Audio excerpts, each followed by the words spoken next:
Baik, assalamualaikum warahmatullahi wabarakatuh. Kita melanjutkan lagi pertemuan kita setelah sudah beberapa kali kita melewatkan waktu untuk pelajaran eh, terkait elektronika dasar. Yang terakhir itu adalah di materi tentang apa namanya? Materi tentang rangkaian searah ya. Nah, baik sekarang saya akan sedikit meresum kembali apa yang sudah kita pelajari kemarin. Eh, Ya terakhir diteleponin ya, tapi saya rasanya masih kurang lengkap ya kalau misalnya saya tidak mengulang kembali. Baik,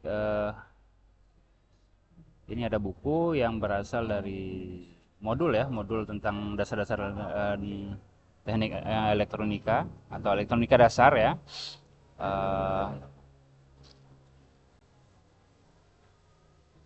Eh, Maaf, apa ini?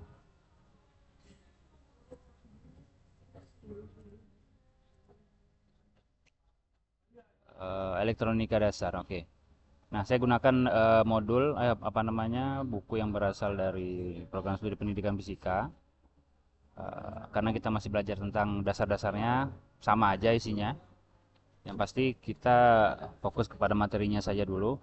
Nah, materi terakhir itu kita tentang yang namanya uh, rangkaian searah. Nah, namun sebenarnya kita kan sudah melakukan beberapa praktikum-praktikum ya.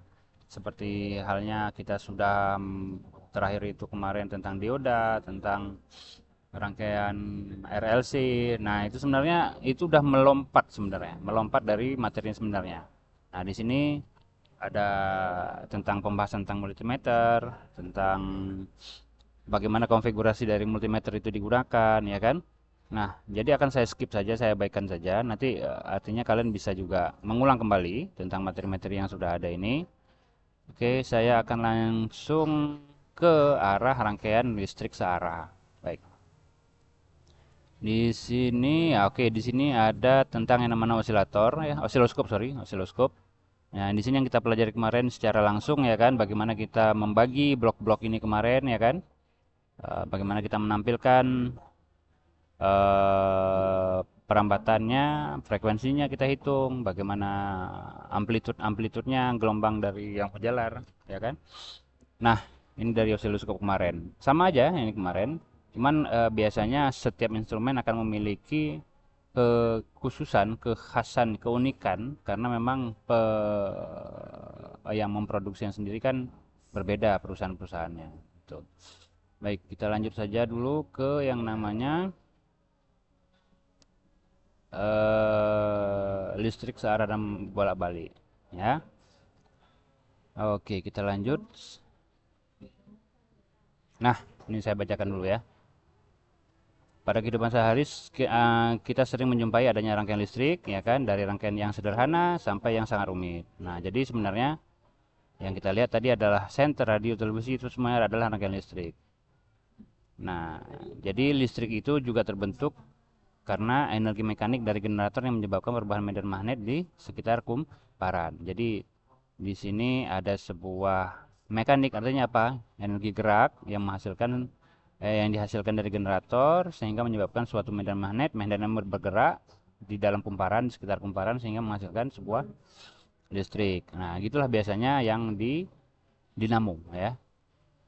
Oke, sehingga menghasilkan sebuah aliran muatan listrik pada kawat atau penghantar. Oke, kita lanjut. Nah, jadi definisi dari arus listrik itu sendiri. Oke, sebelumnya, jadi aliran listrik itu sendiri terbagi menjadi dua, yaitu kita sebut sebagai arus arah, satu lagi arus bolak-balik atau biasanya kita sebut sebagai listrik AC atau arus bolak-balik. Atau kalau yang arus arah kita sebut bahasa Inggrisnya direct current DC, AC DC gitu ya. Nah, sehingga kita akan membahas tentang besaran-besaran listrik, rangkaian listrik, dan penerapan listrik di pada kehidupan sehari-hari. Oke, kita lanjut lagi ke yang namanya listrik. Nah, pada dasarnya rangkaian listrik dibedakan menjadi dua, yaitu rangkaian listrik terbuka dan rangkaian listrik tertutup. Nah, di sini terbuka tertutup apa nih maksudnya? Coba kita lihat. Yang di A, ya kan? Yang di A ini terbuka. Yang ini tertutup. Artinya apa? Mereka saling terkonek, ya, saling terhubung. Gitu.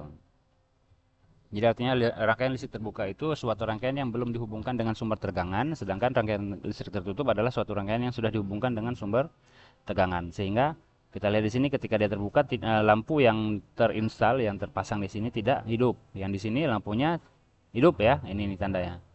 Dan terkoneksi dengan dua buah baterai yang berperan sebagai sumber tegangan. Gitu.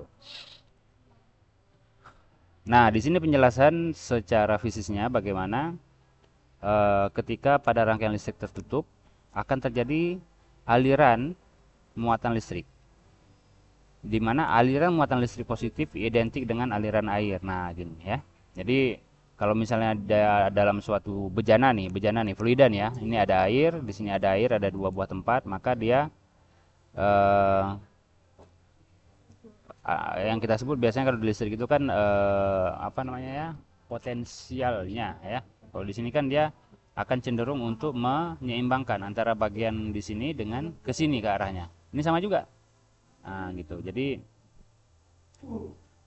aliran muatan listrik positif dari A ke B identik dengan aliran air dari A ke B yang disebut sebagai arus listrik. Oke. Nah, jadi kalau kita sebut sebagai di sini potensialnya lebih besar, lebih tinggi daripada yang B. Nah, ditandai dengan apa? Jumlah dari potensial ya di sini ya. Di sini dinyatakan sebagai plus ya di sini. Yang lebih banyak dibandingkan yang di B. Nah, sama halnya juga kalau misalnya ada suatu bejana, dia itu memiliki beda ketinggian, lalu di sini lebih banyak daripada di sini, maka dia akan cenderung akan ke mengisi ya, menyeimbangkan gitu. Jadi memang semuanya dasarnya adalah keseimbangan. Nah, ini kita sebut sebagai yang di A adalah A memiliki potensial yang lebih besar, lebih tinggi daripada potensial di B, sehingga terjadilah aliran muatan listrik dari A ke B. Nah, jadi dapat dikatakan bahwa muatan listrik positif mengalir ke titik potensial tinggi ke potensial yang rendah. Nah, di sini potensial rendah itu adalah B. Arus listrik dapat didefinisikan yaitu aliran muatan positif ya, aliran muatan positif dari potensial tinggi ke potensial rendah. Nah, ini kita tidak menautkan besaran-besaran tertentu, tapi kita menautkan istilah potensial di sini. Nanti kalau misalnya ada istilah baru lagi, kita akan definisikan kembali. Nah, jadi arus listrik terjadi apabila ada perbedaan potensial. Nah, gitu ya. Itulah kenapa biasanya sumber tegangan juga bisa kita sebut sebagai perbedaan potensial, atau berapa sih beda potensialnya.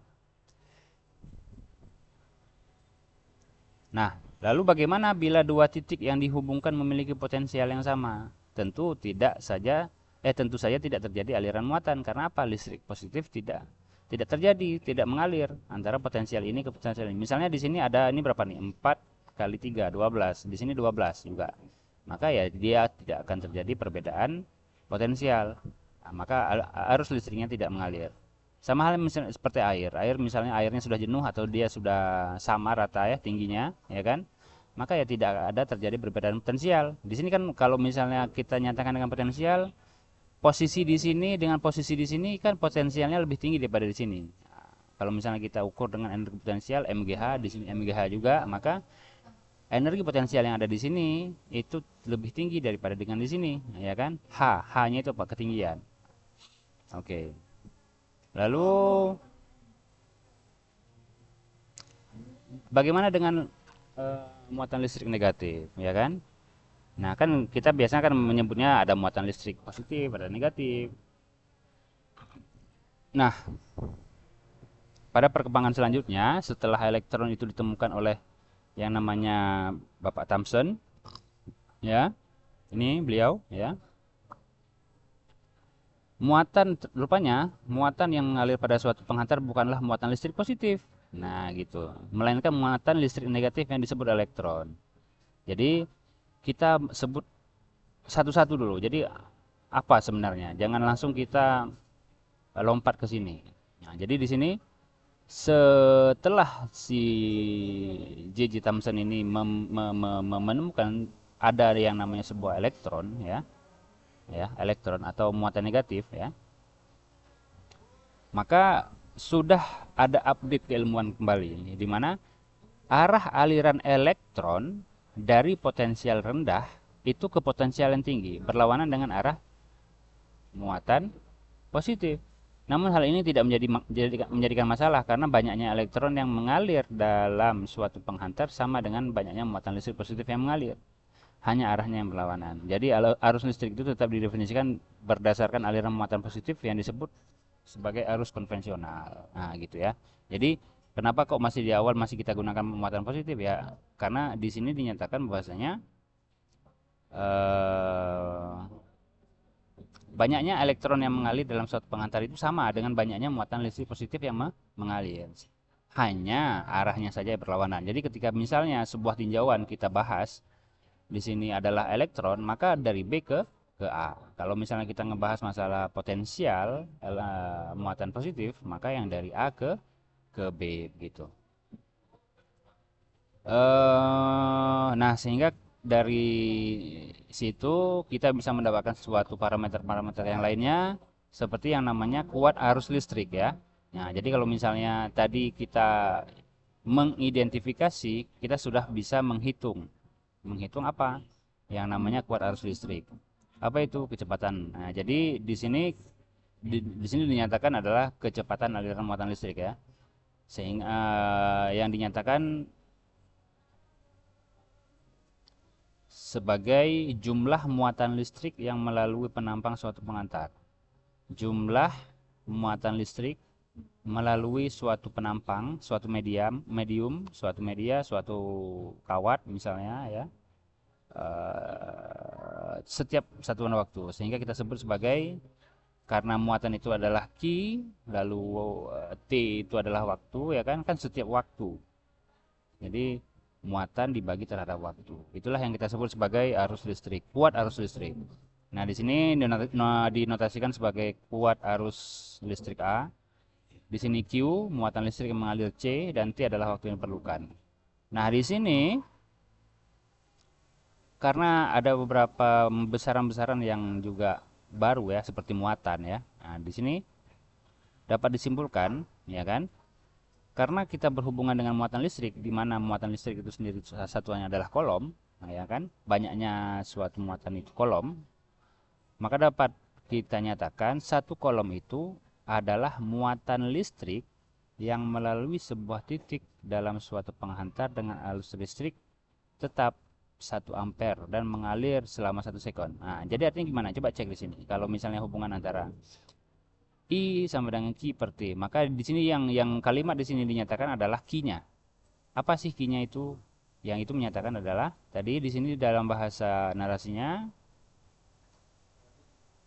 muatan listrik ini sebuah titik dalam suatu penghantar dengan arus listrik tetap 1 ampere yang mengalir dalam 1 sekon. Nah, ini antara I dan T. Jadi untuk mencari muatan, bahasa I dikali T itu adalah dalam kalimat ini. Nah, gitu. Lalu kenapa kok nggak ada faktor mediumnya di sini? Nah, karena kita mengasumsikan di sini dia akan selalu ada namanya sebuah asumsi. Nah, begitu. Nah, asumsi itu di sini kan dinyatakan adalah dalam suatu penghantar ya dengan arus listrik tetap 1 ampere dan mengalir dalam 1 sekon. Nah, di sini disebut sebagai suatu penghantar. Jadi tetap dia tidak tidak berbeda mediumnya. Jadi tidak diambil tinjauan suatu medium tertentu. Jadi disamain semuanya asumsinya. Nah, mengingat muatan elektron adalah minus 1,6 kali 10 pangkat min 19 coulomb ya, di mana minusnya itu adalah bentuk suatu muatan negatif ya kan, maka banyaknya elektron yang menghasilkan muatan 1 coulomb dapat dihitung sebagai berikut. Jadi kalau misalnya kita mengingat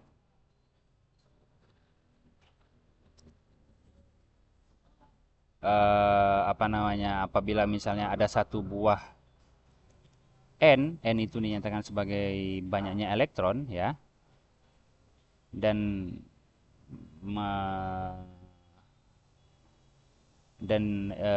satu kolom itu kita nyatakan sebagai banyaknya elektron yang dikalikan dengan besar muatan elektron. Nah, besar muatan elektron itu sendiri adalah 1,6 kali 10 pangkat minus 9. Kenapa nggak dipakai minus? Minus itu hanya sebagai identifikasi bahwa dia itu adalah elektron. Begitu ya. Sehingga satu kolom itu dinyatakan sebagai sorry, satu n apa nih? Satu n elektron ya, banyaknya elektron itu adalah 6,25 kali 10 pangkat 18. Dari mana? Nah, di sini gini. Tadi kan dinyatakan satu kulom itu dia itu adalah banyaknya elektron, ya kan, satu muatan ya kita bilang ya, satu muatan itu. Jadi kan gini, ada tadi muatan, ada yang namanya elektron, ada yang namanya proton. Nah, itu muatan positif, ya kan. Nah, sekarang kita nyatakan ini muatan. Muatan itu apa?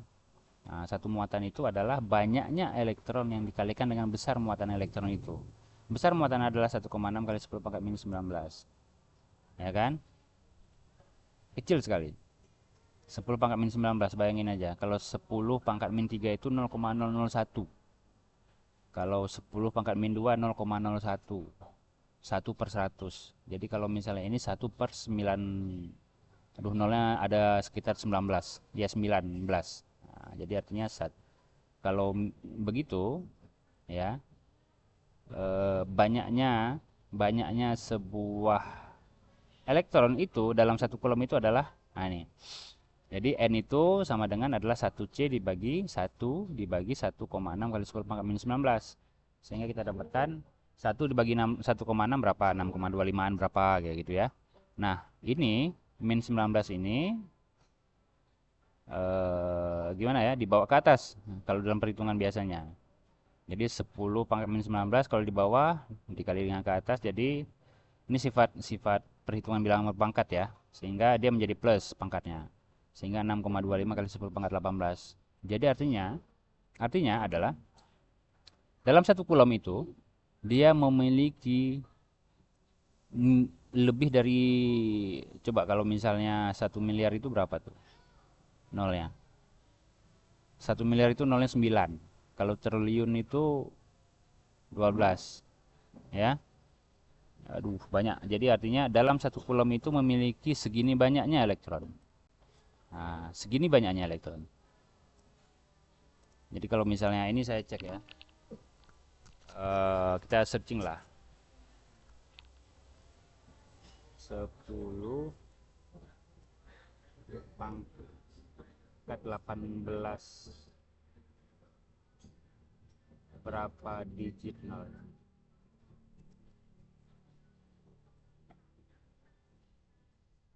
Ini nih. Ini nolnya nih. Jadi kalau kita bilang ini 1 juta, ini 1 miliar, ini 1 triliun, ini 1000 triliun, ini 1 juta triliun. Bayangkan saja. Artinya segitulah dalam satu kulom. Elektron, jumlah elektronnya. Baik, lanjut lagi. Jadi sekecil itulah si elektron itu sendiri.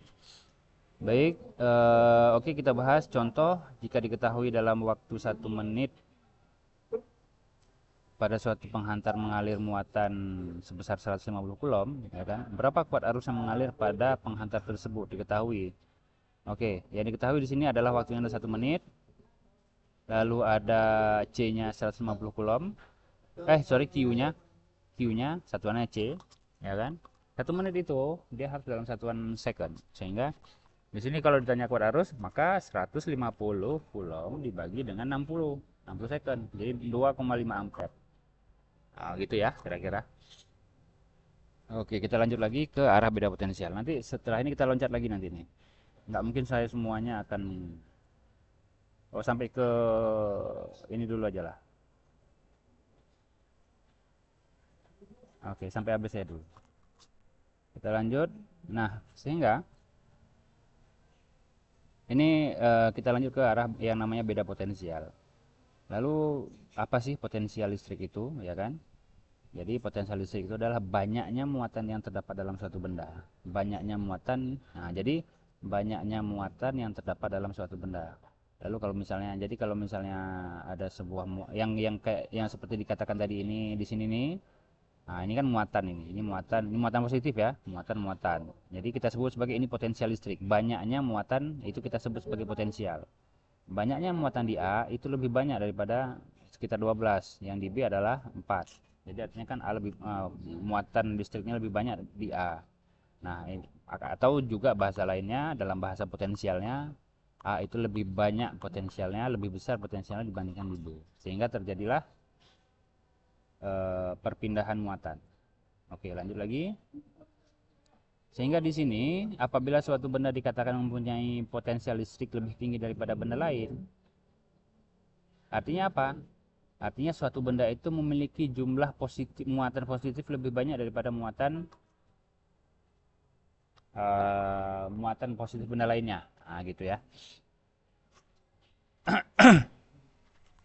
Lalu, jadi kalau misalnya muatan positif ini, tadi kalau muatan positif dia mengalir ke yang lebih kecil, ya kan? Yang mana? Yang ini ke ini. Yang si A ke si B. Dia akan mengalir ke sini. Kalau kalau konteksnya adalah, jadi semuanya itu adalah berdasarkan definisi dari satu parameter ya. Jadi kalau parameter di sini C-nya itu adalah negatif, ya kan? Maka negatifnya itu jadi dikatakan bahwasanya kalau negatif dia itu dari muatan yang lebih sedikit ke yang lebih besar kayak gitu. Jadi artinya ini C ke D gitu. Oh, udah saya jawab langsung. Di sini ada pertanyaan. Nah, di sini terlihat bahwasanya di benda A memiliki muatan positif paling banyak di sehingga benda A mempunyai potensial lebih tinggi. Oke. Lalu B, C, baru kemudian D.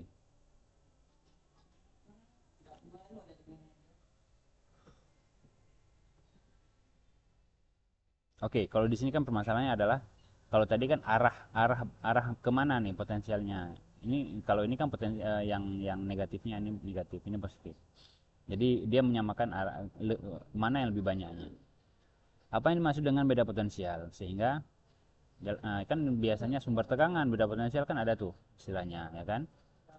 Nah, di sini dinyatakan beda potensial listrik tegangan yang timbul itu karena ada dua benda yang memiliki potensial listrik berbeda dihubungkan dengan suatu penghantar. Jadi artinya A dan B itu dikoneksikan dengan suatu kawat, dikoneksikan dengan suatu penghantar.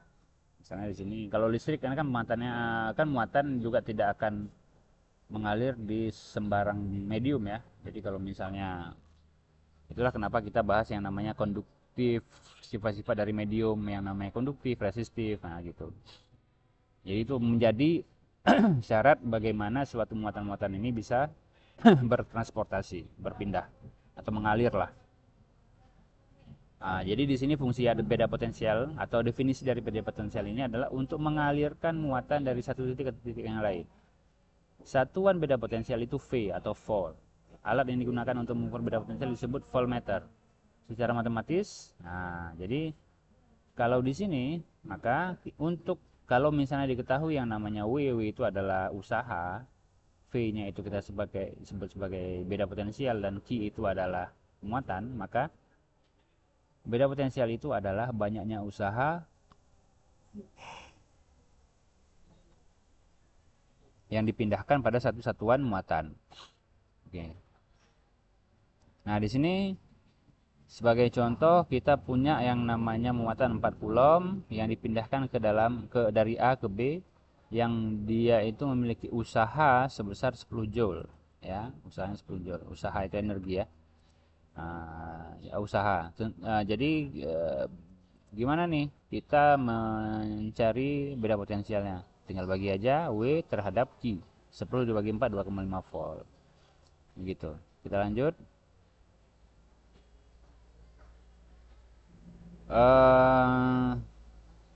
Nah, jadi hubungan antara listrik lalu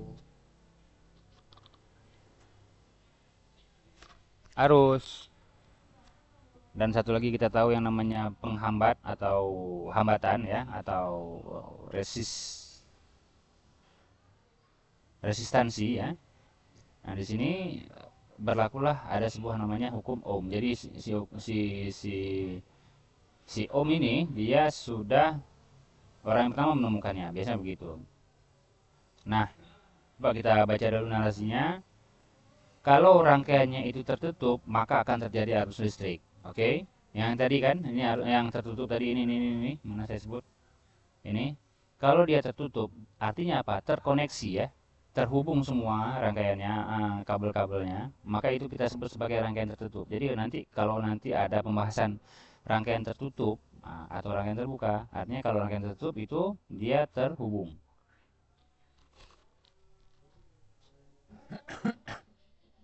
Nah, sehingga terjadi aliran arus listrik. Lalu, aliran arus listrik itu mengalir karena adanya beda potensial. Ingat kan? Tadi yang plus-plus yang banyak ada 12 biji plusnya, lalu dia akan berpindah ke yang plus-plusnya lebih sedikit. Itu kan yang kita sebut sebagai beda potensial antara dua titik yang A dan B tadi kan, atau pada suatu penghantar. Oke. Sehingga seperti yang alat elektronika, senter, radio, televisi itu bisa menyala karena ada aliran listrik dari sumber tegangan yang dihubungkan dengan peralatan tersebut sehingga menghasilkan beda potensial. Artinya apa? Ada sirkulasi tertutup, rangkaian tertutup yang terhubung sehingga lampu itu bisa hidup. Nah, jadi di fenomena ini secara sejarahnya ya, ada Georg Simon Ohm, ahli fisika dari Jerman. Yang pertama menyelidiki hubungan antara kuat arus dengan potensial pada suatu penghantar. Ya. Nah, di sini dia berhasil membuat yang namanya hubungan matematis antara arus listrik dan beda potensial. Lalu kita sebut sebagai yang namanya hukum Ohm. Oke. Dalam hubungan beda potensial dan kuat arus,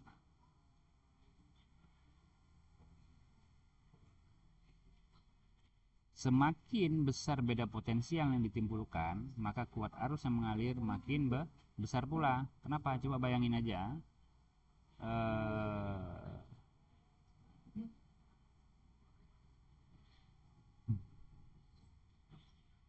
Kalau besarnya potensialnya itu tadi, potensial yang banyaknya plus-plus tadi itu sangat banyak, sedangkan di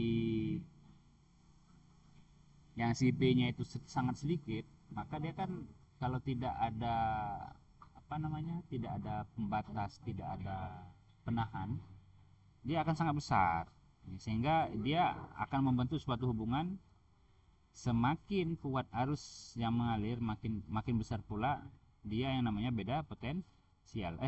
Semakin besar beda potensialnya, maka arusnya itu semakin besar. Nah, gitu. Nah,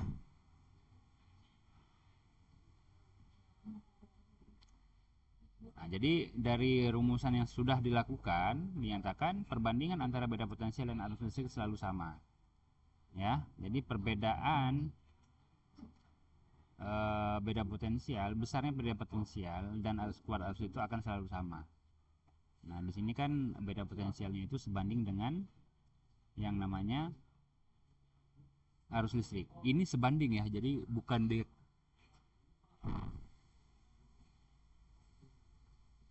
bentar.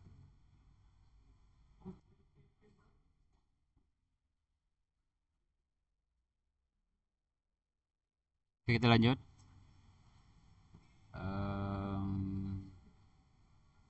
Sehingga hubungan antara dua parameter tadi ini, ya kan,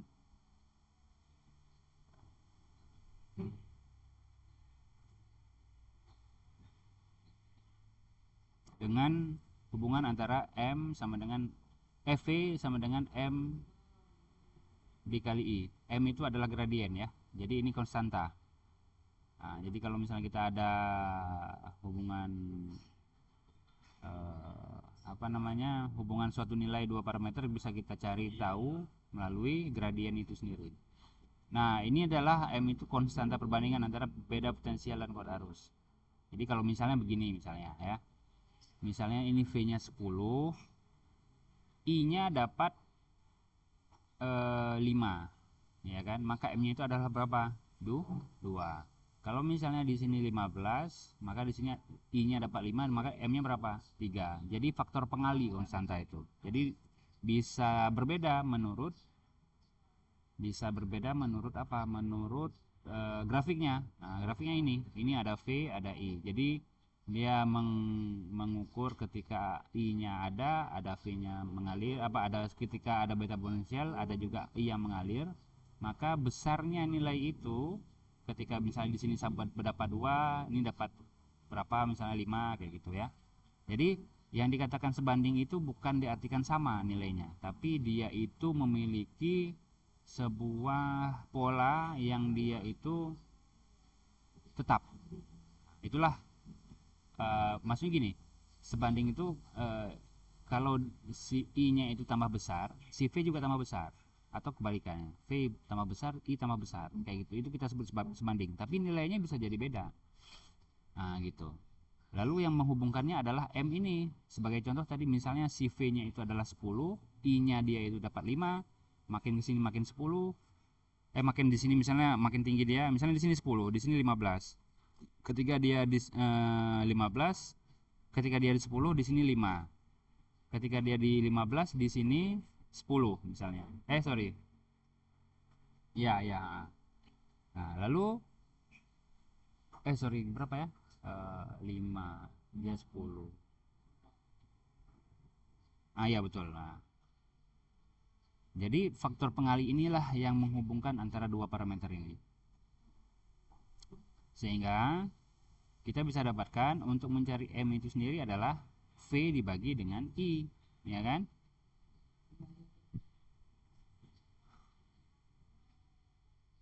Lalu barulah yang kita sebut nilai konstanta tersebut itu kita sebut sebagai hambatan listrik atau R kita sebut.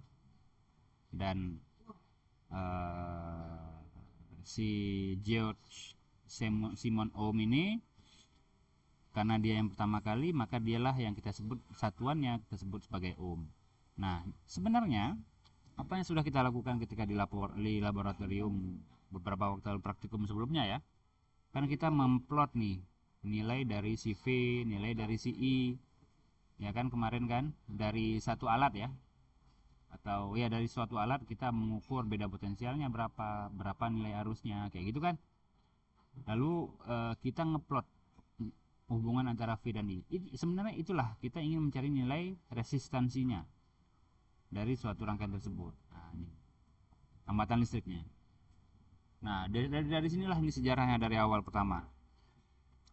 Ini keterangannya ya, sehingga kita nyatakan secara umum hambatan itu adalah V dibagi dengan I gitu.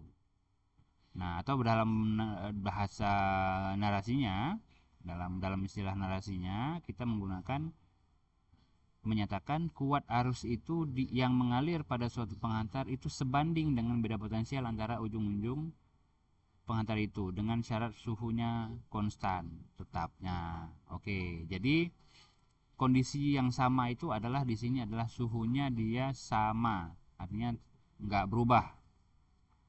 Maksudnya apa? Misalnya kabelnya itu tidak terjadi panas, nah, kayak gitu. Dalam keadaan linear nih, ini linear nih, tegak kayak gini, apa namanya, lurus kayak gini aja. Tapi kan kalau ketika kita cek sewaktu apa namanya praktikum, kurvanya ini tidak kayak gini, dia begini, rada melengkung dikit ya kan. Nah di sini bisa kemungkinan ada faktor yang namanya suhu, nah, gitu. Suhu itulah, misal, jadi maksudnya saya ini bisa jadi kawatnya itu makin lama makin panas. Ketika makin panas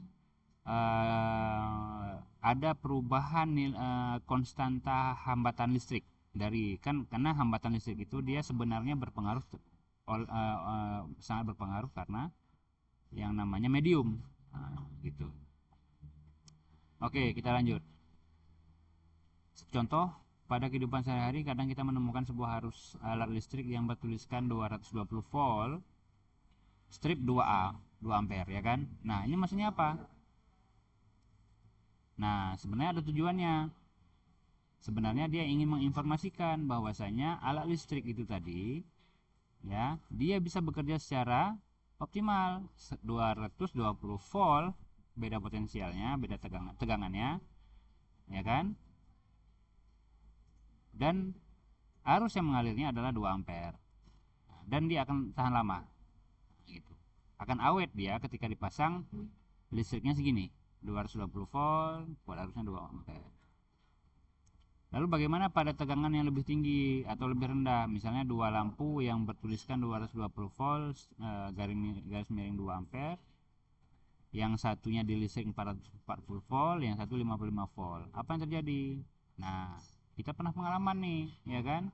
Ketika kita, kalau nggak salah sama L waktu itu ya. Jadi lampunya putus ya, putus lampunya ya waktu itu kita, karena kita menaikkan nilai beda potensialnya. Sedangkan lampu kecil itu dia tidak mampu untuk menahan listrik yang segitu gedenya. Apa bukan listrik ya, kita bilang beda potensialnya. Sehingga dia putus. Nah, itulah maksudnya yang biasanya diberikan sebuah identifikasi begini. Nah, gitu.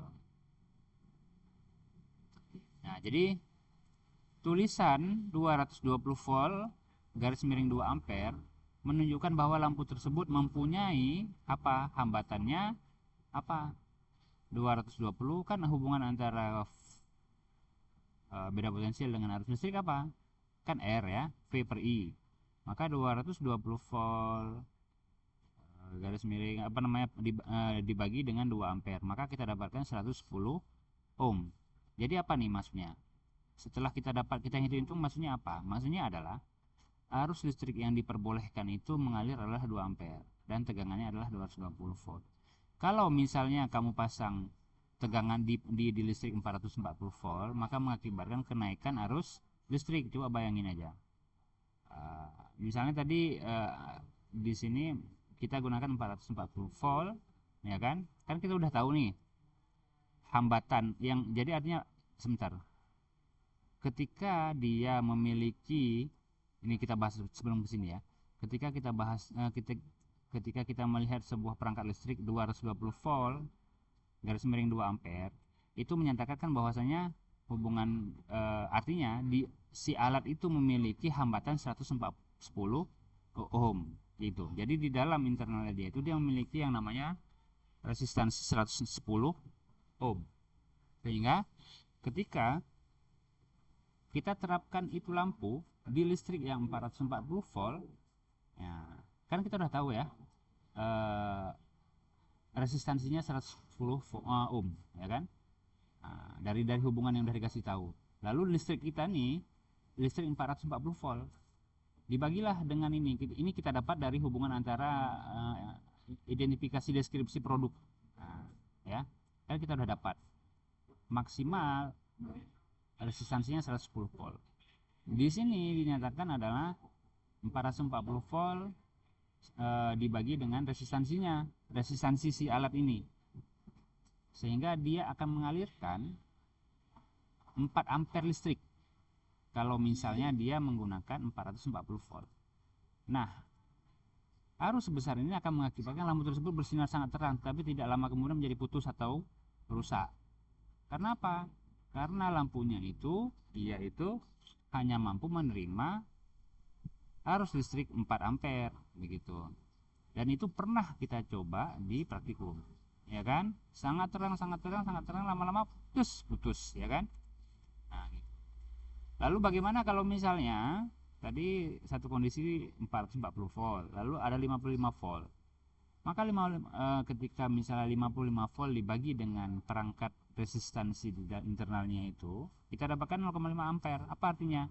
Arusnya lebih kecil dari yang optimalnya yang seharusnya hidup, sehingga lampunya itu akan redup. Nah gitu. Jadi efek-efeknya adalah lampunya redup, tapi dia mungkin bisa tahan lama ya. Tapi kalau misalnya yang ini over, dia kawatnya nggak mampu, sehingga dia apa? Panas putus. Nah yang disinilah kenapa kita setidaknya tahulah listrik yang menurut kalian yang masuk dalam rumah kalian berapa tuh beda potensialnya, tegangannya, yang kalau kalian tahu. Biasanya kalau yang di rumah biasa ya, rumah tangga itu 220 volt gitu. Oke. Sehingga perangkat-perangkat listrik yang tersedia di pasaran dia akan menyesuaikan dengan Berapa tegangan yang tersebar dari PLN yang diberikan ke rumah tangga? 220 volt. Nah, gitu.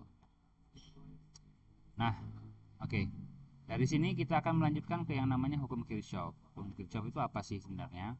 Nah, jadi sebenarnya saya ingin merangkum aja dulu. Nanti kita akan bahas lagi ke video selanjutnya tentang materi yang seharusnya kita pelajari. Ya, saya merasa tidak melengkap aja kalau misalnya saya nggak bahas ini. Baik, dari sini ada yang namanya hukum Kirchhoff. Jadi dari belajar tentang rangkaian listrik itu tidak jauh-jauh yang namanya dari si Kirchhoff. Dari hukum pertama Kirchhoff itu coba dinyatakan di sini adalah arus yang masuk pada titik percabangan sama dengan kuat arus yang keluar pada titik percabangan tersebut. Artinya apa? Ketika dia masuk, di sini kita nyatakan sebagai hukum 1 Kirchhoff yang secara matematis dituliskan sigma I masuk sama dengan sigma I keluar. Apa maksudnya sigma? Sigma itu adalah total dari arus yang masuk sama dengan arus yang keluar, total arus yang keluar. Jadi dia dasarnya adalah tetap tekanan energi juga sebenarnya. Kenapa kok saya hubung-hubungkan dengan energi? Karena semua ini sebenarnya ada energi. Nah, cuman kita melihat dari parameter arus dan beda potensial. Nah, gitu. Oke, sekarang kita cek. Yang pertama adalah untuk lebih memahami kuat arus pada rangkaian listrik cabang, Anda dapat mengumpamakan sebagai jalan raya yang bercabang. Jadi di sini ada sebuah jalan raya. Ketika jalan raya A itu dia memiliki percabangan 2, ya kan? Dia dan mobilnya ada 5 yang akan masuk, maka yang jalan 1 melalui 2 mobil, yang satu melalui 3 mobil. Lalu ketika dia bertemu lagi di persimpangan yang jalan utama kita sebut, maka dia akan kembali lagi menjadi 5 buah mobil. Sama halnya juga dengan ini. Di percabangan pertama di kabel utamanya, ya, sebelum percabangan dia memiliki 5 ampere harusnya. Di titik ini terjadi sebuah percabangan, cabang 1, cabang 2. I-nya itu bisa dibagi menjadi 2 dan satu lagi menjadi 3. Ketika dia bertemu lagi di satu percabangan, maka dia akan berkumpul menjadi I sama dengan 5 ampere. Nah, jadi kadang kita harus melihat ketika kita ingin mengukur nilai suatu arus listrik, apakah dia di sumbu utama, di rangkaian utama, atau di rangkaian cabang. Kalau dia di rangkaian cabang, dia akan pasti jauh lebih kecil dibandingkan dengan di jalurnya ini. Sehingga biasanya ketika kalian ingin melihat di sini dan lihat di sini, cek lagi, coba ditotalkan apakah benar sesuai dengan kuat arus sebelum cabang.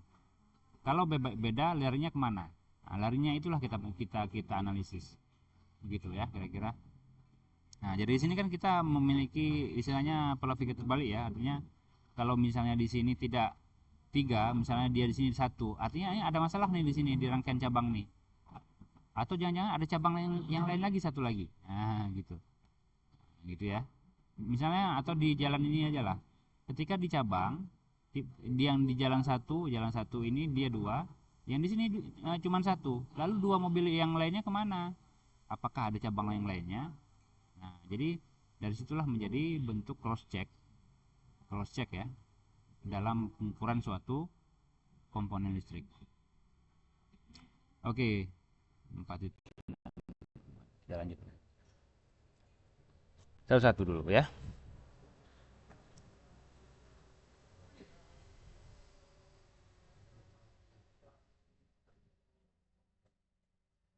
Oke, langsung ke contoh. Pada gambar 3.7, sorry. Jadi ini 3.7 ya. Berapa besar kuat arus pada I3? I3 mana I3? Di sini 3, I3. Oke. Maka berapa I3? Kalau di sini adalah 12A, caranya gimana? Ini adalah arus utama. Ini adalah arus cabang kedua, arus cabang ketiga. Ya tinggal 8 tambah 3 sama dengan 12. 11 ya. 11 ya kan? Maka di sini berapa ya? Kira-kira 1. Gimana caranya? 12 dikurangi 1, kurangi 11. Maka dia adalah 1 ampere. kalian perlu cek bagaimana harus secara sistematis menuliskan kalau kalau tadi kan saya langsung oh satu, kita tahu ya kan karena mudah. Tapi ketika kalian menuliskan, kita ingin menjelaskan, kalian harus begini nulisnya. Nah, ketika saya ingin menjelaskan maka seharusnya gini juga. Tapi mau cepat-cepat, nah gini aja. Ini satu nih. Kenapa? Karena 12 dikurangi total yang ada di cabang ini berapa? 8 tambah 3, 11. 11 tambah ini nggak tahu. Jadi 12 kurang 11 sama dengan satu. Nah, ini bagaimana caranya kita menuliskan. Jadi sigma I masuk itu adalah sama dengan I1 tambah I2 tambah I3. Sehingga totalnya adalah 12, 8 tambah 3 tambah I3. Ini menjadi 11 tambah I3. I3-nya sama dengan 12 kurang 11 sama dengan 1 ampere. Oke, kalau begini gimana? Kalau misalnya di sini, coba cek di sini. Di I1, ya, I1 kita nggak tahu harusnya berapa. Tiba-tiba diberi percabangan, ya kan? Diberi percabangan 1, dia dapat 80 miliampere. Lalu jalan lagi, sudah terpecah menjadi 40 miliampere. Di sini udah ada lagi cabang nih, tapi kita nggak tahu. Nah, gimana? Yang pasti di sini I1 dan I5 adalah sama. Jadi kalau kita udah dapat I1, kenapa dasarnya? I masuk sama dengan I keluar. Ketika dia sudah masuk lagi dari percabangan, seluruh cabang maka menjadi I5. Ini I1 sebelum dia keluar. Ya, keluar ke cabang ya maksudnya. Maka I1 adalah sama dengan I5. Coba yang pertama I1 I5 sama enggak? Oke. Di sini diketahui besar masuknya 200. Oke. 200 miliampere. Maka yang masuknya di sini adalah 200 miliampere. Nah,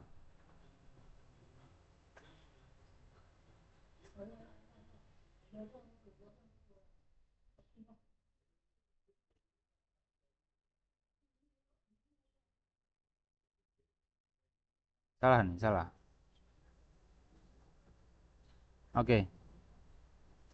Maka oh di sini udah ada asumsinya 200 miliampere. Oh di sini langsung cabang. Ini udah cabang di sini ya kalau gitu ya.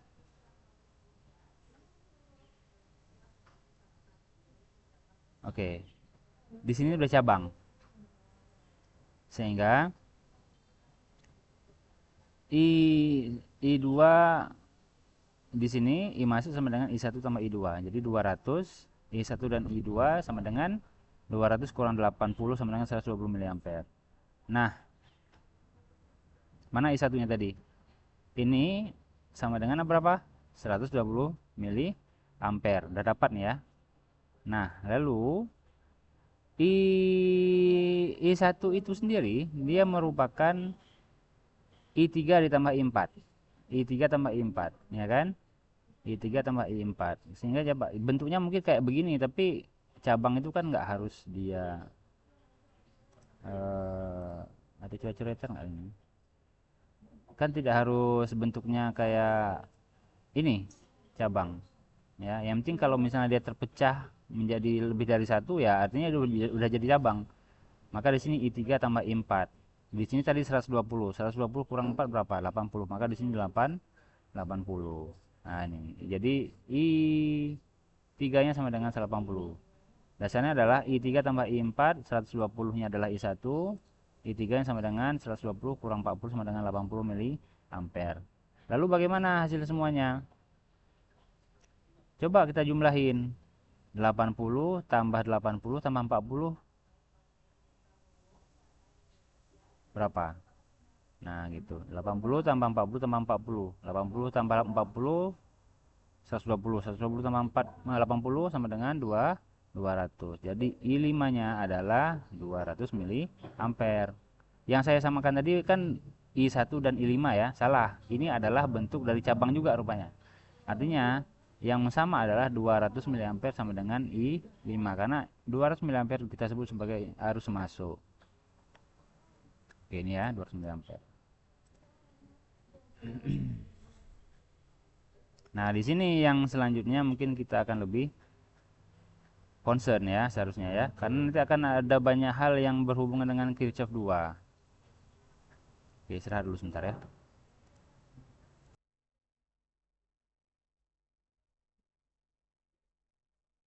Nah, jadi di hukum dua Kirchhoff ini dia menggunakan apa namanya, atau ada istilah lain kita sebut sebagai hukum loop ya, yang dimana menyatakan bahwa jumlah perubahan potensial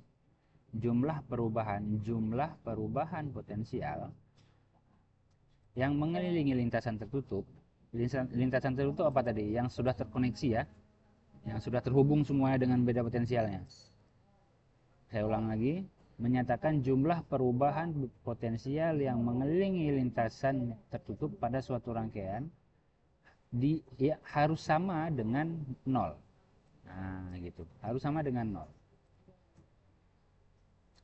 Jadi jumlah perubahan potensial yang dia itu eh, di di di rangkaian tertutup itu harus sama dengan nol. Jumlah perubahan potensial ya, del ya, delta V atau kalau di sini notasinya menjadi delta E. Sorry, sigma E. Jadi artinya tidak ada terjadi perubahan potensial pada suatu rangkaian tertutup. Tadi kan ini kita balik lagi nih. Dari hukum dua Kirchhoff tadi dinyatakan, mana ya? Yang tertutup tadi mana? Nah, ini tertutup. Ini kan tertutup nih. Ini sudah terhubung. Jumlah perubahan potensial yang terjadi pada rangkaian tertutup itu adalah sama dengan nol. Perubahan potensialnya sama dengan nol. Jadi tidak ada yang berkurang atau yang bertambah dari potensialnya itu sendiri. Maksudnya apa? Bayangkan aja, tadi potensialnya itu tadi kan plus minus, ya kan? Di sini ada berapa nih? 12. Di sini ada berapa? 4.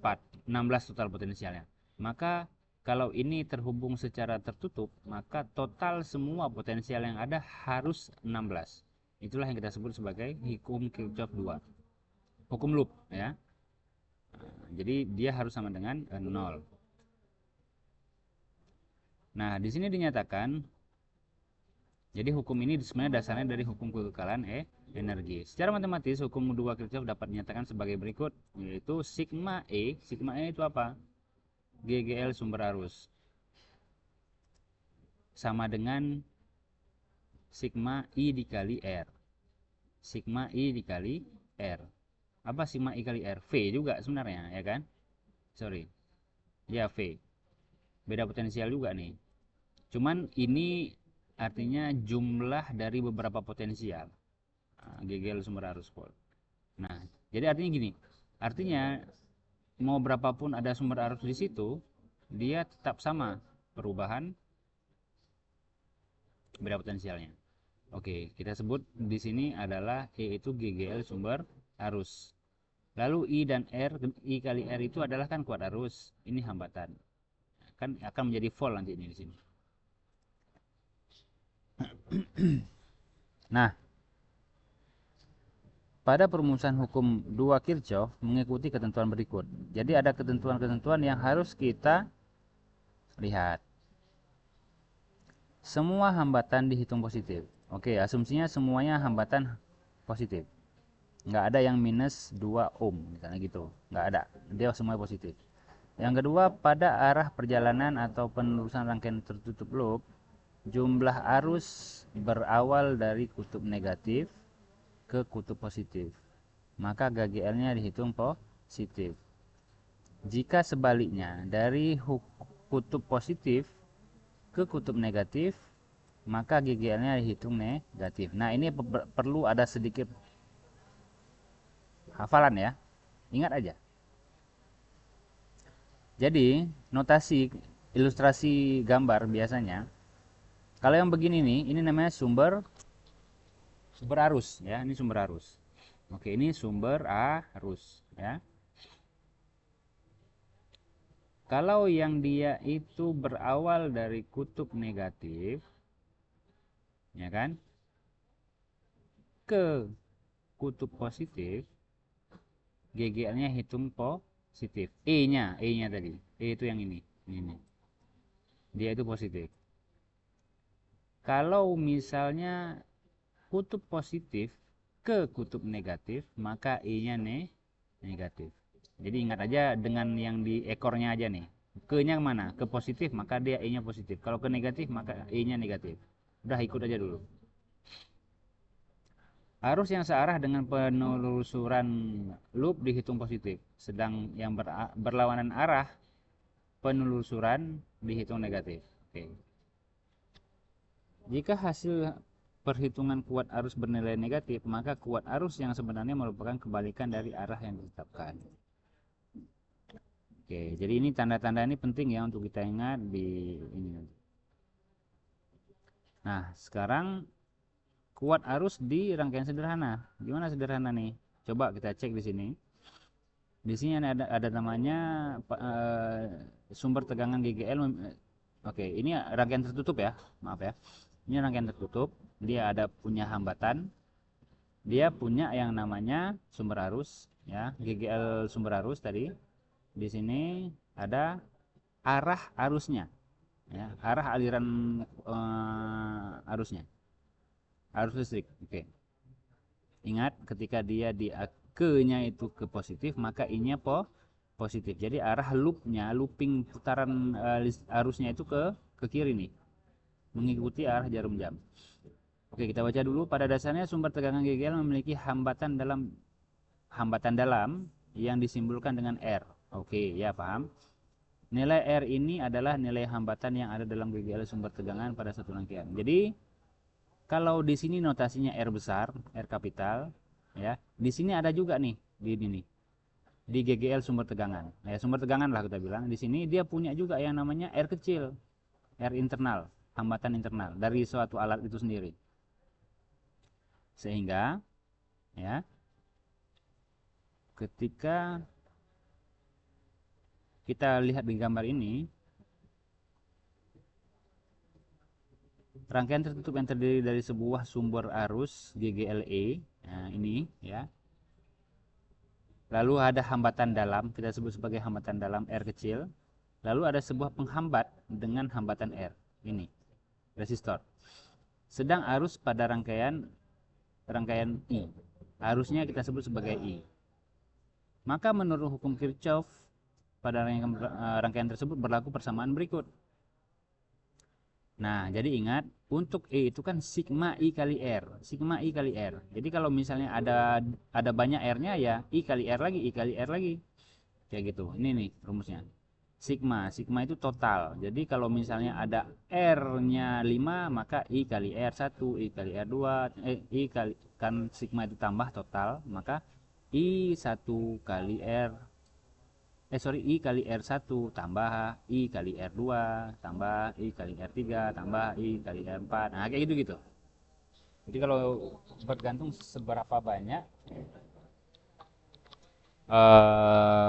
nilai dari besar hambatannya. Nah, gitu ya. Jadi di sini kita dapatkan ada dua buah hambatan di sini. Ada dua buah nilai yang sama. Kalau misalnya dia sama kan tinggal dikali N aja ya. Jadi misalnya kayak gini, ada 5 buah R. Dan I-nya sama, maka kan 5 dikali 5 kan kayak gitu. Tapi kalau R ini kan R kecil, beda dia nilainya dengan yang R besar ini. Sehingga secara umumnya persamaannya begini. I dikali R kecil ditambah I dikali R besar. Harusnya sama, harusnya sama. Sehingga I-nya keluar yang sama, buka kurung R tambah R besar, atau menjadi untuk mencari arusnya adalah E GGL sumber tegangan dibagi jumlah dari hambatan dalam dikali ditambah hambatan luar. Nah, gitu ya kira-kira.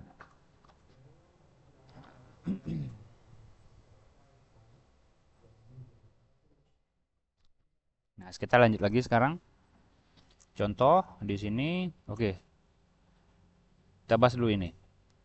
Nilai I dikali R pada persamaan di atas ini, I dikali R persamaan di atas mana nih? Yang ini, ya, yang ini.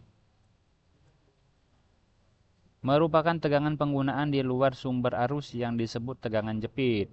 Jadi persamaan di atas dapat ditulis sebagai berikut. Oke.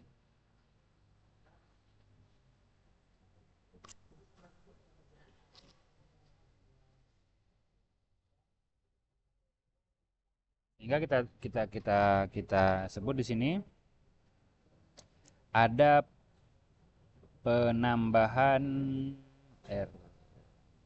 Ini di R besarnya ya, di R besarnya ya, di yang ini nih, yang besarnya ini. Jadi di sini R-nya itu R besar. Jadi persamaan di atas dapat ditulis ada namanya tegangan jepit lagi. Nah, jadi ketika kita menghitung, ini R besar ya, ini salah nih, ini R besar, ini R besar. Ada suatu sumber arus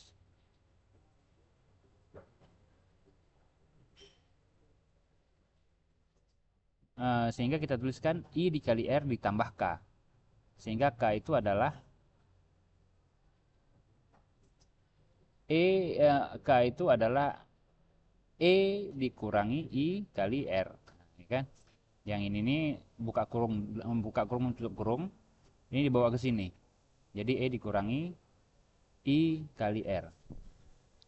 Nah, maka K itu kita sebut sebagai tegangan jepit. Satuannya V juga, karena dia tegangan.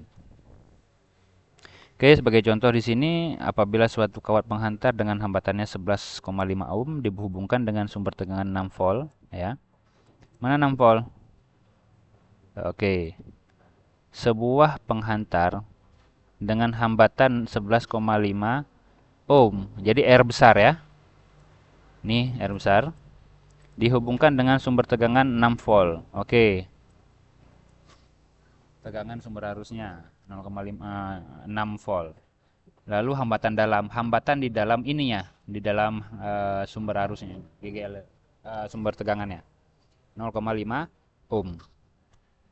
Maka kita suruh cari total arusnya kayak gimana di sini. Nah, lalu satu lagi tegangan jepitnya gimana? Jadi kita pakai kita gunakan ini tadi nih. Ini dasarnya ini aja nih sebenarnya. Ini bisa berubah nih nanti bentuknya. Bentuk ini bisa berubah. Kenapa? Kalau misalnya R-nya ada 5 gimana? Nah, kan berubah lagi nanti. Jadi kita gunakan ini aja. Kalau misalnya ada 5 buah R, maka ya I kali R ditambah I kali R 1 tambah I kali R 2, nah, kayak gitu. Jadi lebih lebih yang mewakili ini gitu. Ini bisa berubah nih. Ini kan syaratnya harus ada 2 buah. Satu sama ini aja nih, sama hambatan dalam. Jadi begini bentuknya. Tapi kalau misalnya ada 5 gimana? Nggak kayak gini lagi bentuknya. Jadi jangan bingung. Sehingga untuk mencari I, ya kan? Ini cara cepatnya langsung tadi. Karena ada 2 ya. Maka kita dapatkan 6 dibagi R tambah R besar tambah R kecil tambah R besar. Maka 6 dibagi 11,5 ditambah 0,5 sama dengan 6 per 12. 6 per 12 itu adalah setengah atau 0,5 ampere. Oke. Nah, lalu bagaimana untuk mencari tegangan jepit? Ya kan? Maka tegangan jepit itu dia pada R besarnya. Yang R besar tegangan jepit. Ya, R besar. R besar. Nah, ini kan R kecil kayak yang di sini ya. Ini kan R kecil nih. Nah, oke. Tadi itu dikatakan bahwasanya tegangan jepit itu adalah E dikurangi I dikali R.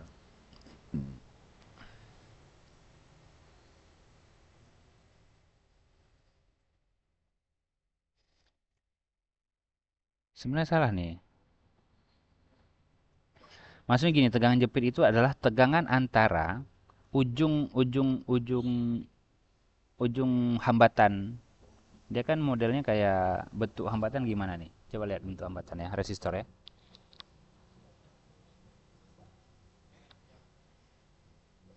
Nah, kan begini bentuknya. Ujung sini sama ujung ini itulah kita sebut sebagai tegangan jepit. Ini kita cek. Tegangan jepit.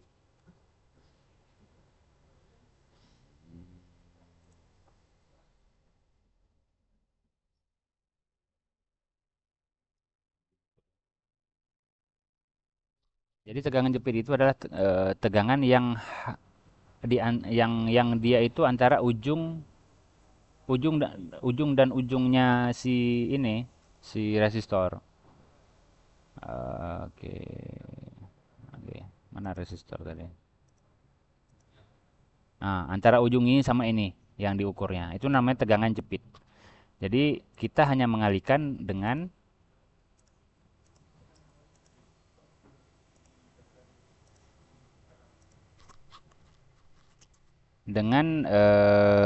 I arus yang mengalir lalu dikali dengan R-nya. R-nya apa? R-nya si resistor itu. I-nya berapa? I-nya secara total kita udah dapat tadi 0,5 ampere dikalikan dengan hambatannya berapa? 11,5. Maka kita dapatkan 5,75 volt gitu.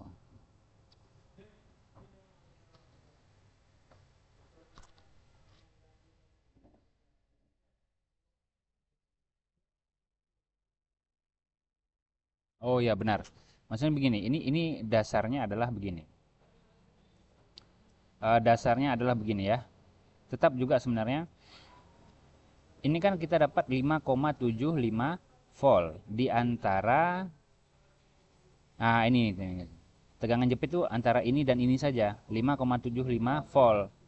Lalu kan tadi dibilang apa beda potensial apa sumber tegangannya kan E-nya sama dengan 6, ya kan? 6, Pak. 6 volt ya. Nah, lalu 0,5 voltnya kemana? Ya 0,5 voltnya di sini di kawat ini bisa jadi di sini. Nah, yang di sini antara titik ini dan titik ini itu kita sebut tegangan jepit. Tegangan yang hanya di sini saja. Beda potensial di sini saja. Kita sebut sebagai tegangan jepit. Tadi 5,75. Jadi 0,25-nya, sorry, bukan 0,5 ya. Nah, ini kan 5,75. 0,25-nya itu kan totalnya kan 6,0 dikurangi 5,75 kan dapat 0,25. 0,25 dia di seputaran sini nih. Di seputaran kabel. Nah, gitu. Oke. Nah, ini bagaimana kita lanjut ke hukum Kirchhoff di rangkaian kuat arus listrik di rangkaian majemuk kompleks. Nah, ini mungkin sedikit lebih banyak yang ditinjau ya. Oke, di gambar 13 rangkaian satu loop. Ini ada beberapa loop nanti bisa kita buat. Jadi saya kenapa kok saya merasa tidak puas dan harus mengulang kembali karena ketika saya bahas Thevenin kemarin kayaknya saya bingung, kalian bingung. Kalian bingung, saya pun bingung juga. Nah, gitu. Jadi eh memang lebih baik kita dari sini dulu gitu. Oke, gambar 3.11 menunjukkan satu rangkaian tertutup yang terjadi di satu loop. Jadi bisa jadi di rangkaian tertutup itu bisa jadi ada beberapa loop nanti. Jadi kita lihat dari rangkaian yang dia itu saling terhubung. Jadi tertutup itu dia itu ya tertutup. Dia tadi dikatakan kan tertutup itu kan saling terhubung gitu. Oke. Mungkin akan lama ya. Sudah berapa menit nih? Sudah 1 jam. Nggak masalah. Oke, kita lanjut. Di sini dikatakan misalkan arah arus dan arah penelusuran loop kita tentukan searah putaran jarum jam. Ah, ini memang udah direkayasa supaya arah putarannya itu searah jarum jam. Oke. Jadi gimana bentuknya? Coba cek. Intinya arusnya itu gini nih. Ini arah arusnya nih. Ini arah arusnya. Ini arah arusnya. Oke. Nah, ketika ini ketemu dengan ini dan ini nanti ini, kalian cek lagi dengan yang ini tadi nih. Dengan yang ini. Kalau dia punya apa tadi nih? Jika sumber arus berawal dari kutub negatif, nah kutub negatif, ya kan, ke kutub positif, maka E-nya dia itu GGL-nya akan positif dihitungnya. Jika dia itu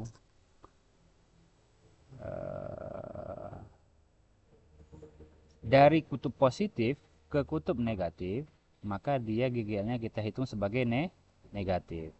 Dasar-dasarnya sebenarnya itu akan menjadi sama dengan 0 nanti. Bukan 0 apanya, bukan 0 tegangannya, tapi tidak ada perubahan. perubahan beda potensial itu sama dengan nol. Nggak ada perubahan artinya. Nggak boleh ada sama dengan perubahan. Artinya total potensialnya adalah sama. Oke, ingat ya, ini ingat. Kalau dia arahnya dari minus ke positif, maka E-nya positif. Kalau positif ke negatif, maka E-nya negatif. Sekarang kita cek di sini. Nah, balik lagi, hukum kedua Kirchhoff itu adalah sigma E sama dengan sigma I kali R. Nah, R-nya ada berapa? Ada 1, ada 2, 3, 4, 5, 6, 7. Oke, jangan kayak gitu dulu lah. Kita bahas dulu. Hambatan yang di luar yang besarnya 1, yang 2, 3, 4. Itu yang besarnya. Ada lagi hambatan dalam. Di sini 1, R kecil, R2, R3, ya kan? Oke, jadi ada berapa hambatannya? Dari 7. Nah, bagaimana caranya kita mengaturnya? Sekarang kita lihat E-nya. Ini kan artinya ada E1, ada E2, ada E3. Sigma E sama dengan sigma I kali R. Maka sigmanya mana? Sigma itu total jumlah dari berapa buah E yang ada di dalam rangkaian ini. Ada E1, ada E2, E3. Plus minusnya gimana? Kita cek gimana. Itulah kita lihat dari sini tadi. Nih, kalau dia minus ke positif maka dia positif. Kalau dia positif ke minus maka dia negatif. Nah, kita cek. E1 mana E1? Nah, yang ya kita lihat dulu ya. Yang pendek itu belum tentu. Oke.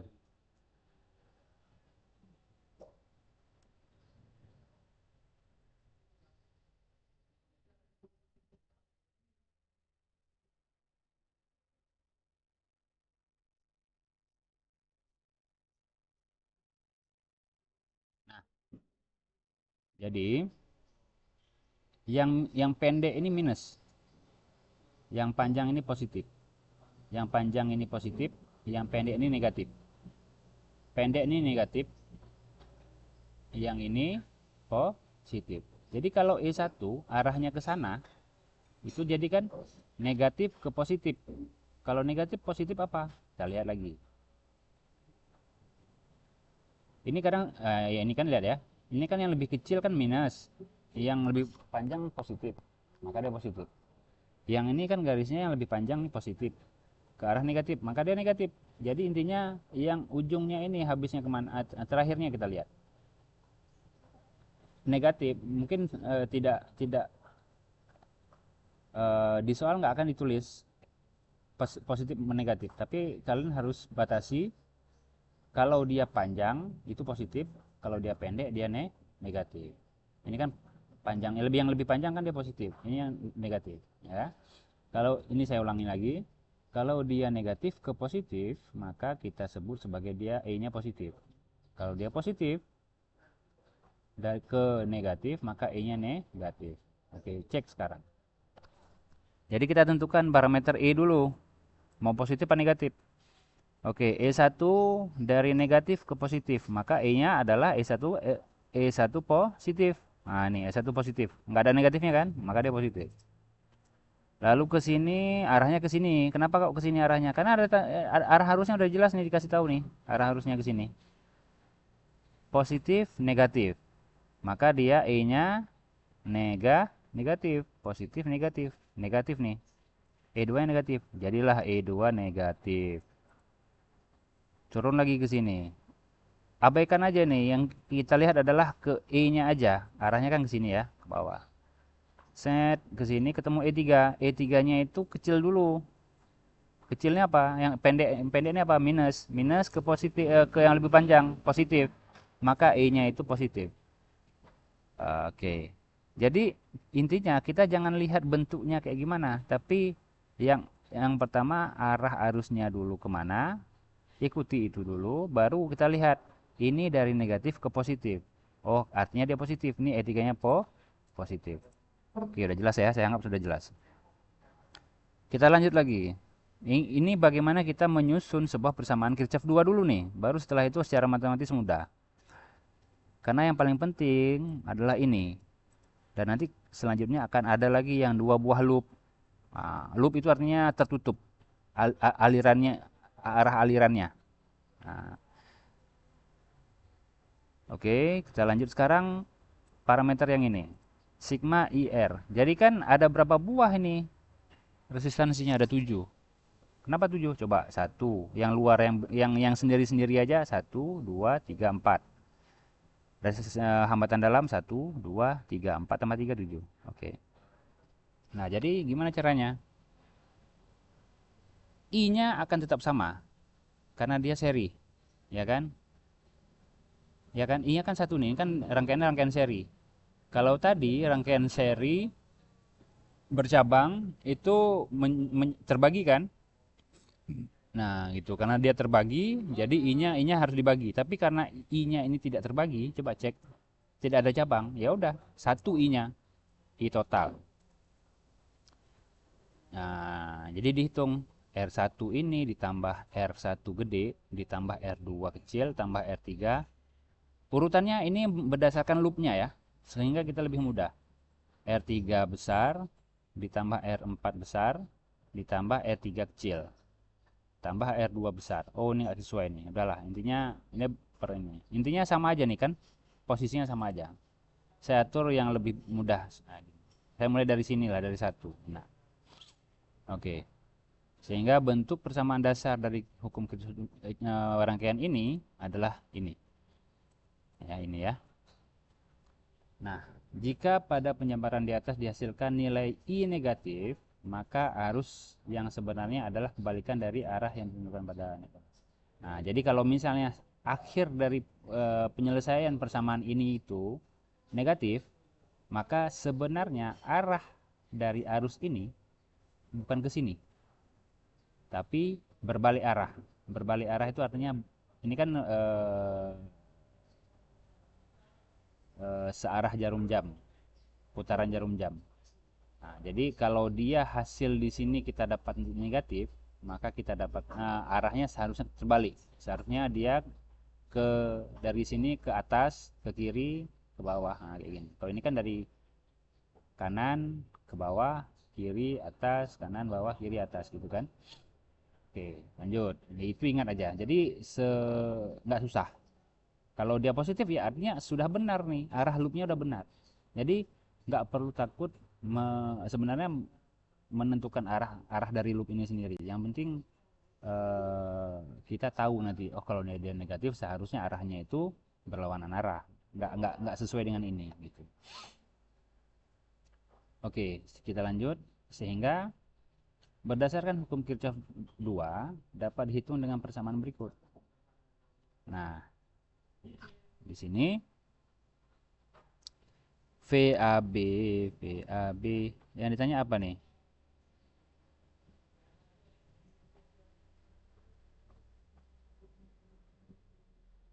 Oke, yang ditanya adalah misalkan, ini pertanyaannya,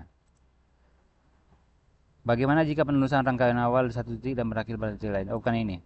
Misalkan, ini pertanyaannya, disuruh menentukan tegangan atau beda potensial pada titik A dan B. Mana titik A dan B? Ini titik A, ini titik B. Jadi tegangan antara ini dan ini saja. Jadi ya udah, parameter yang di sini-sini saja kita bahas. Ini nih. Oke. Ini tadi secara umumnya. Tapi kalau misalnya ditanya dari A ke B, maka ya di titik-titik sini saja yang kita bahas, kita kaji. Di E1, R, sama RI2. Gimana caranya? Nah,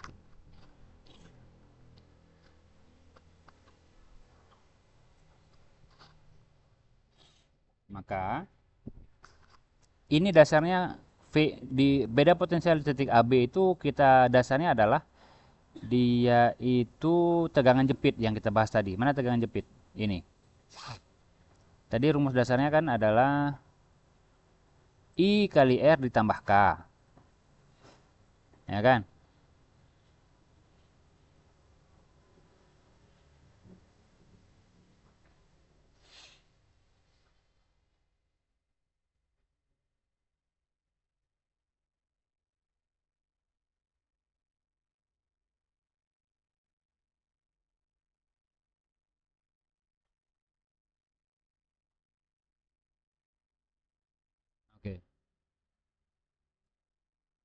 Nah, di sini kita cek, maka VAB ditambah sigma E. Sigma E yang mana? Sigma yang bekerja di antara A dan B. Sama dengan sigma I kali R. Oke. Nah, VAB tetap karena ingin kita cari dia VAB, ya kan? E1-nya coba cek. Arah arusnya tadi kan ke kanan ya, udah jelas. Jadi minus ke positif, maka E1 dia positif. Ini positif. Nah, positif. Lalu apa lagi? E2. E2 dari positif ke negatif, maka dia negatif. Ya kan? Negatif E2-nya. Mengambil arah arusnya ke kanan. Dari sini, dari A ke B ke kanan arah arusnya. Dan R yang terkait adalah R1 besar, R1 kecil, R2 kecil. R1 kecil, R1 kecil, R2 kecil sama aja. Oke. Sehingga kita dapatkan untuk mencari VAB, ya kan? E1 dibawa ke ruas kanan, min E2 dibawa ruas kanan. Sehingga menjadi apa? Minus E1 ini plus E2. Oke. Ini rumus dasarnya. Belum datang. Hah? Ah, tahu lagi jalan. Oke. Kita lanjut lagi, sedikit lagi hampir selesai ini.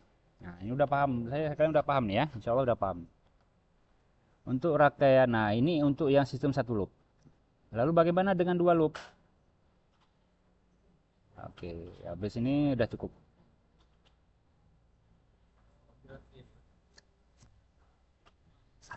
Taruh atas lubangnya. Taruh atas dulu sini.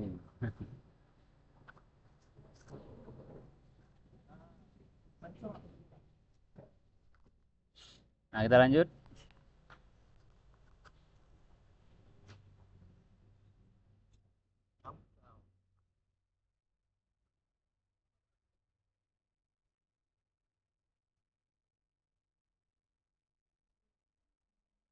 Oke, kita lanjut. Terus bagaimana kalau ada dua buah loopnya? Nah, ya kan? Nggak sulit. Yang penting dasarnya kayak gini udah jelas, udah paham, nggak masalah lagi. Jika pada penyebaran di atas dihasilkan nilai I-nya negatif, I-nya ini negatif, ya di sini. Sorry, mana yang tadi kita bahas? Ini sampai sini ya tadi ya. Oke. Bahkan ketika di sini nanti kalau misalnya kita dapat I-nya, ya kan I-nya negatif, maka seharusnya arahnya itu bukan kan tadi kan A ke B ya. Kalau arahnya ke sana, maka seharusnya kalau dia negatif, maka seharusnya dia dari kanan ke kiri, dari B ke A. Oke, kita lanjut. Ini sekarang kita bahas adalah kalau rangkaian itu memiliki dua buah loop atau lebih dapat diselesaikan dengan hukum Kirchhoff 2 dan hukum Kirchhoff 1. Oke, gimana nih? Sekarang kita cek. Hukum Kirchhoff 1 itu membagi arus.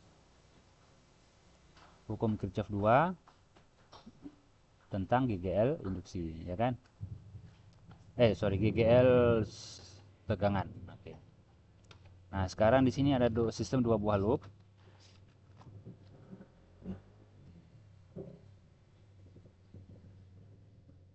Nah, ilustrasi dua buah loop tuh kayak gimana maksudnya? Coba cek di sini. Ini semuanya saling terkoneksi, terhubung, ya kan? Ini arusnya ke sini, lalu terbagi lagi arusnya ke sini satu.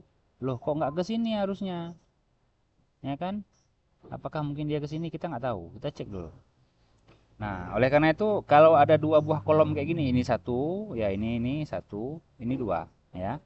Maka di sini pada gambar di atas dilukiskan rangkaian tertutup yang terdiri dari dua buah loop, ya, dua buah loop. Yang satu ke sini, yang satu ke sini. Nah, gitu.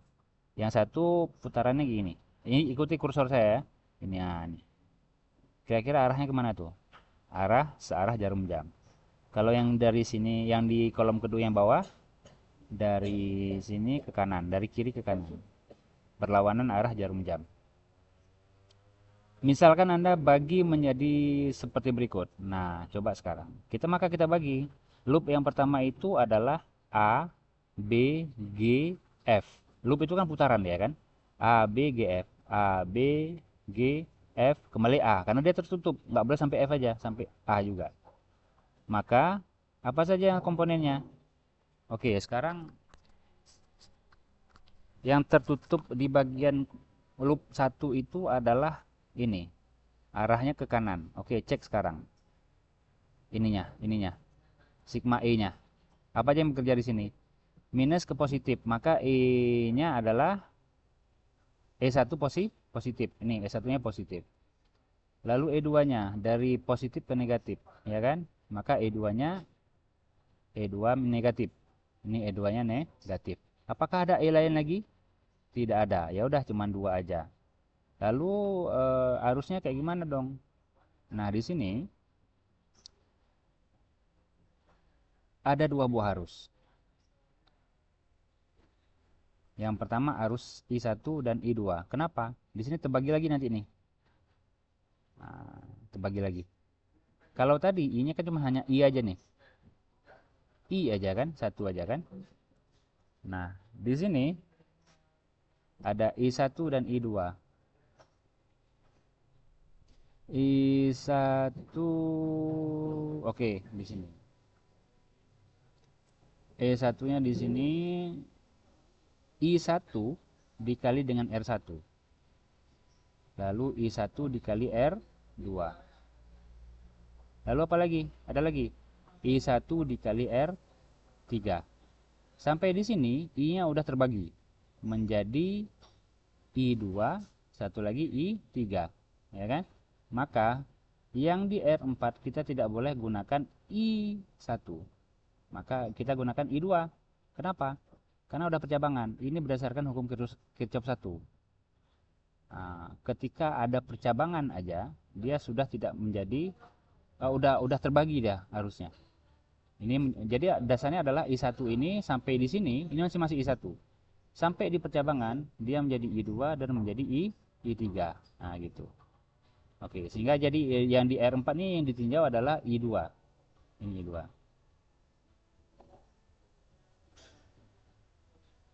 Sorry. Di R4 pakai I2. Kalau R3, R2 kecil, R1 kecil, R1 besar, R1 kecil itu pakai I1. Nah, gini ya.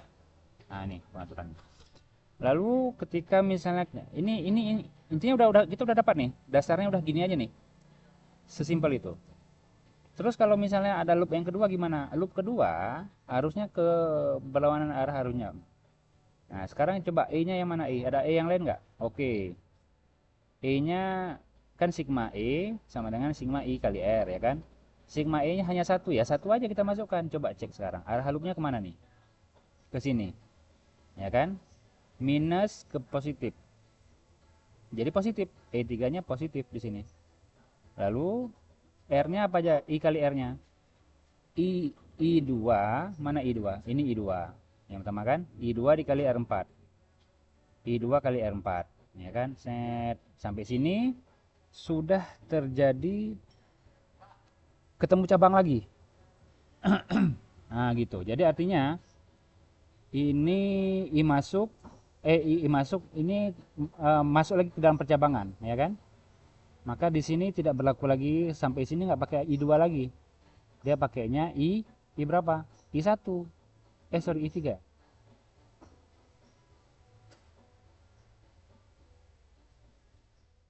Iya, I3 betul.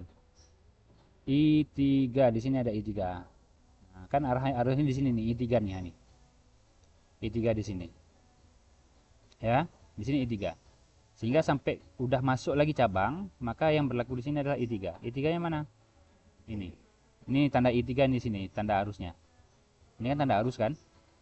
Maka di sini I3 ketemu R6. I3 kali R3 kecil. I3 kali R6 besar, I3 kali R3 kecil. Tambah I3 dikali R5. Sampai sini masuk lagi, dia masuk jadi I2. Kayak gitu. Sehingga dalam penerapan hukum Kirchhoff 1 di sini, I2 itu dia itu ya adalah I1 ditambah I3. Nah, oke. Nah, udah. Nah, sekarang kita cek sini contoh-contoh soal. Nah, di sini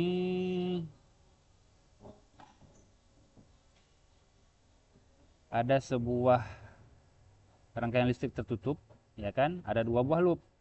Yang sini, yang satu lagi berlawanan arah ya. Ini searah jam jam nih. Oke, kita atur dulu yang loop satu dulu.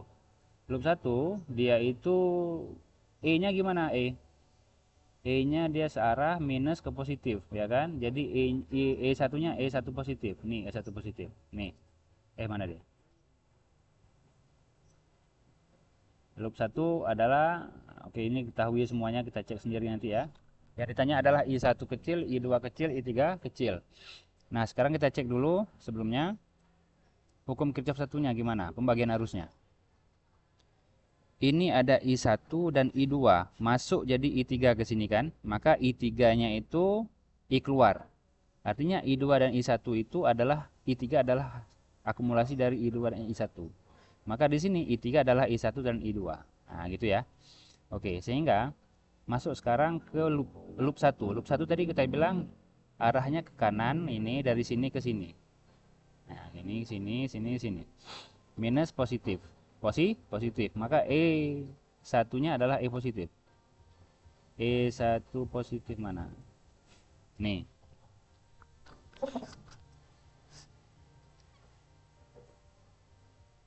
Nah, E1 positif.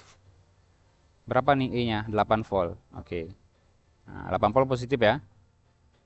Lalu yang bekerja di sini adalah I dalamnya ada nggak? Tidak ada. Ya udah. Jadi R1 dan R3 aja.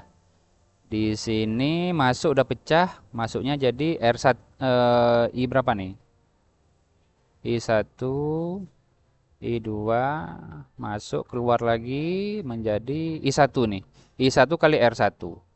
I1 kali R1. I1 kali R1. R1-nya berapa? 4. I1-nya berapa? Yang dicari ya. Oke.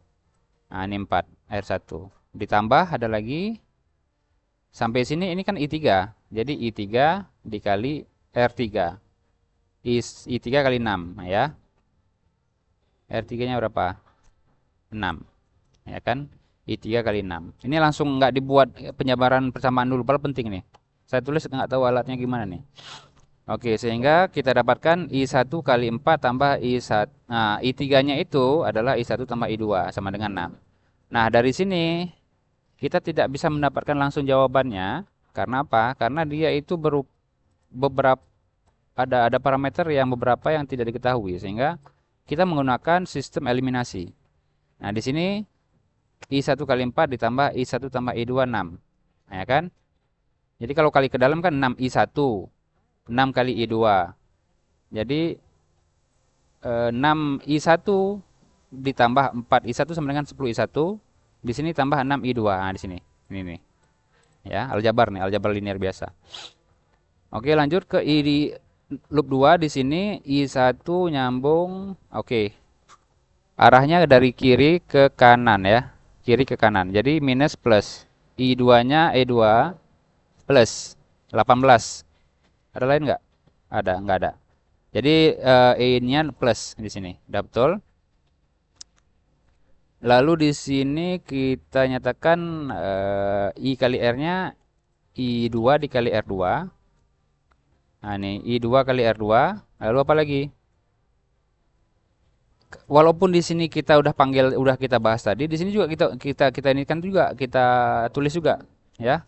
Jadi tetap juga. Jadi di sini kan tadi I3 kali 6 ohm. I3 kali R3. Nah, I3-nya apa? I2 tambah I1. Ya kan? Jadi kita dapatkan di sini 18 tambah I2 kali 2 ditambah I2 tambah I1 kali 6. Ya, ini kali ke dalam 6 kali jadinya 6 I2 tambah 6 I1. Ini dapatnya, ya kan?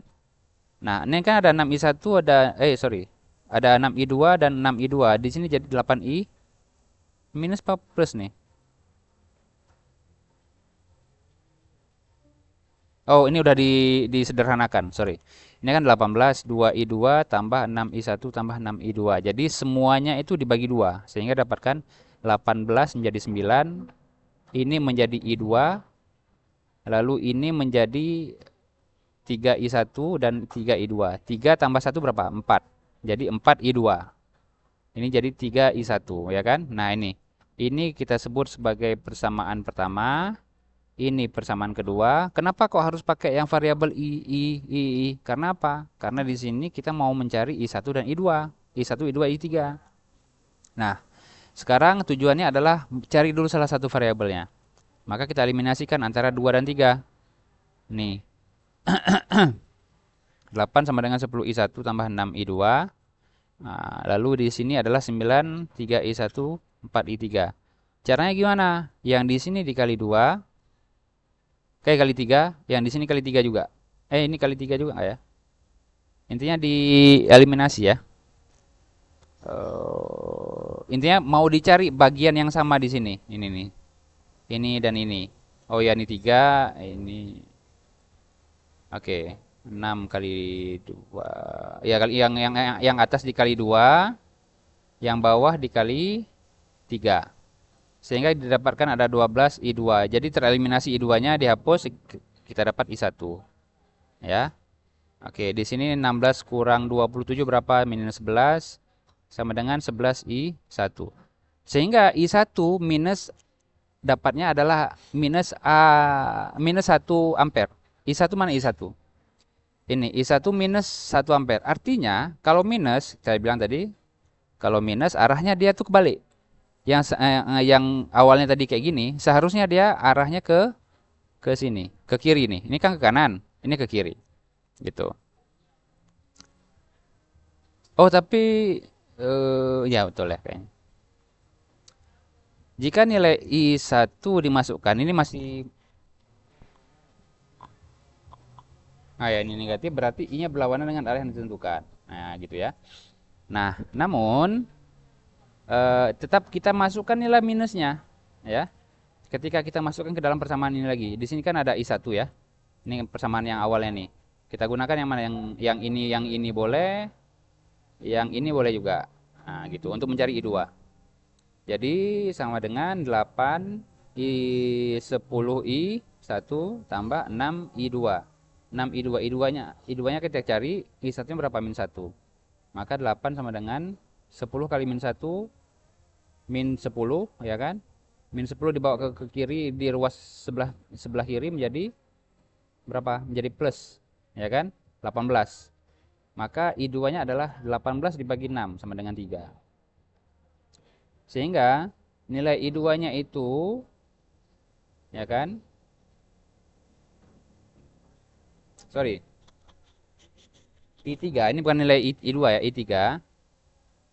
Kan tadi kan ada persamaan ini tadi nih. I3 sama dengan I1 dan I2. I1 udah dapat tadi kan? Ini. I2 ini. Nah, kita masukkan nilai minusnya. Minusnya. Nilai I1 dan I2-nya. Karena kan dari hukum persamaan pertama tadi I3 sama dengan I1 tambah I2. Maka min 1 tambah 3 sama dengan 2. Sehingga, ya, I1 negatif tadi itu diperbaiki. Karena dia negatif. Arahnya dia ke sana sebenarnya. Nah, gitu. Lalu, sorry, bukan arah ininya. Arah loopnya. Arah loopnya. Ya, sama juga lah. Putarannya. Jadi arah harusnya ke sana. Oke, sehingga kita dapatkan nilai I1-nya negatif, berarti I-nya berlawanan dengan arah yang telah ditentukan. Oke, kita dapatkanlah nilai arus-arusnya masing-masing. Oke, untuk materi selanjutnya akan sangat panjang kalau misalnya dalam satu video. Nanti kita lanjutkan lagi di video yang selanjutnya. Oke, saya akhiri. Assalamualaikum warahmatullahi wabarakatuh. Selamat sore. Terima kasih.